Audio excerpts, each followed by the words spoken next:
Hello, Green and Tidiers. Rachel Papworth here, the online professional organizer. I liberate you from the shackles of clutter and chaos to give you peace of mind and productivity. And in my last YouTube live, I promised you that I was going to talk this time about what to get rid of in the run up to Christmas. And I'm not going to talk about that today. So if you were hanging out for that YouTube live, the best thing to do is to put a comment below the video and call me names. And then I'll make sure I bump it up my list of YouTube live topics that I'm going to do, and I will get on and do it. But I keep things keep happening which make me think of other things to share with you, and I'm so inspired by them. I want to get on with that. So I've kind of pushed the Christmas thing down the list. So let me know if you want me to move that one back up. So what I do want to talk to you about today is it's like a pitfall that I think those of us that are green-minded, that don't want to waste stuff, can fall into, and why I sometimes think it's better just to get on and waste something. If you've been following Green and Tidy regularly, if you watch my videos, you'll know that I'm very committed to reducing my personal environmental impact, and that I see decluttering and organising as an essential tool in the toolbox of anybody who wants to minimise their environmental impact. And that's why my business is called Green and Tidy, because when you go through your stuff on a regular basis, you don't forget what you've got, and so you use what you've got instead of forgetting that you've got it or not being able to find it and then going out and buying more, so consuming more and just leaving stuff at the back of cupboards unused. When you declutter and organise, you go through and you get the stuff that you don't want back out there into the consumption stream. You might give it to a charity shop or put it on free cycle so somebody else can use it instead of buying something new. So I think it's really important, if you want to keep your environmental impact low, to go through your stuff on a regular basis. It reduces waste. And that means that a lot of the people that that follow me, a lot of people that follow me on YouTube, and a lot of people that do my courses, my video courses, and that are on my mailing list. And if you're not on my mailing list, make sure that you get on it. There will be a link below this video to do that, and you get a free video course, the 7 biggest clutter clearing mistakes and how to avoid them. So make sure you get on my mailing list. You get a weekly email from me as well.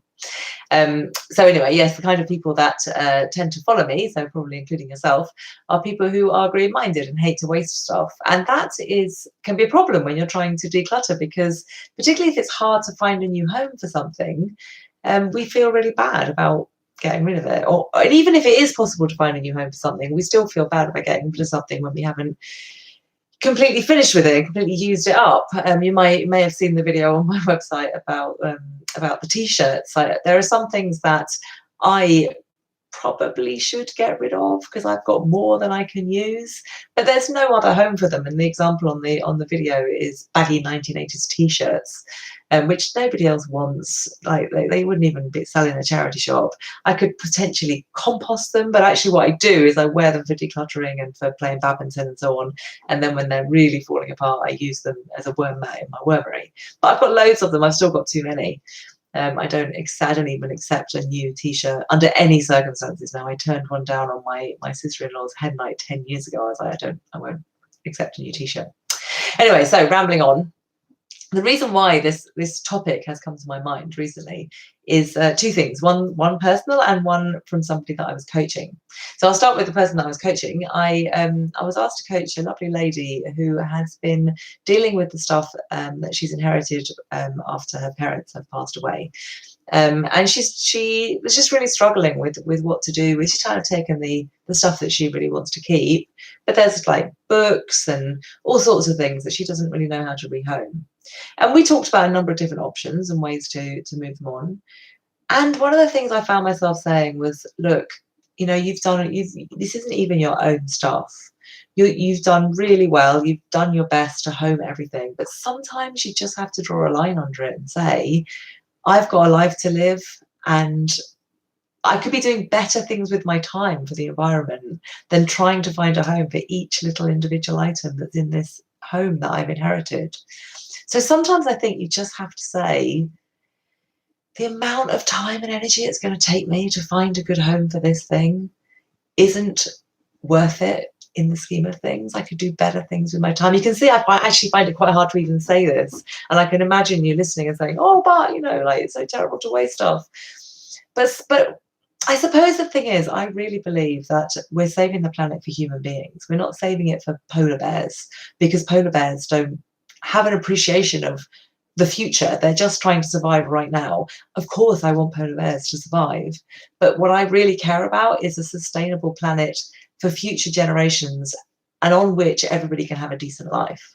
And if I achieve that by ruining my own life, then that's a zero-sum game. You know, that's not a win-win situation. I've got to enjoy my life too. I do really believe that. So you have to find a balance all the time. You have to find compromises all the time where you do the best you can for the environment, but you don't completely crucify yourself in the process. And the personal story that links to this, which is the other thing that inspired me to share this with you, you might have heard me say, I think it was in the last YouTube video I made, or it might have been the one before, that I've got a bed that's way too big for my bedroom that I was persuaded by somebody to buy, and that I loathe, and it drives me nuts. I can't get into the cupboard that's got most of my clothes in it. I can't open the door without moving the bed. I can't get to my sockets, my electrical sockets, they're behind the bed. I bought the bed about, it was last Christmas. And when I mentioned it on the video, the very lovely Margaret, who often emailed and said, get rid of the bed. And I emailed her back and said, that's what my mum says. My mum's been saying the same thing, and she's my decluttering guru, and she's been saying the same thing, just get rid of the bed. And I haven't been able to bear to, because it's such a waste. You know, I bought it new, a new bed and a new mattress, and just to get rid of them and get another one. Of course I will try and move them on second hand, but still, it's still buying another new bed when I only bought a new bed at Christmas, and I haven't been able to bring myself to do it.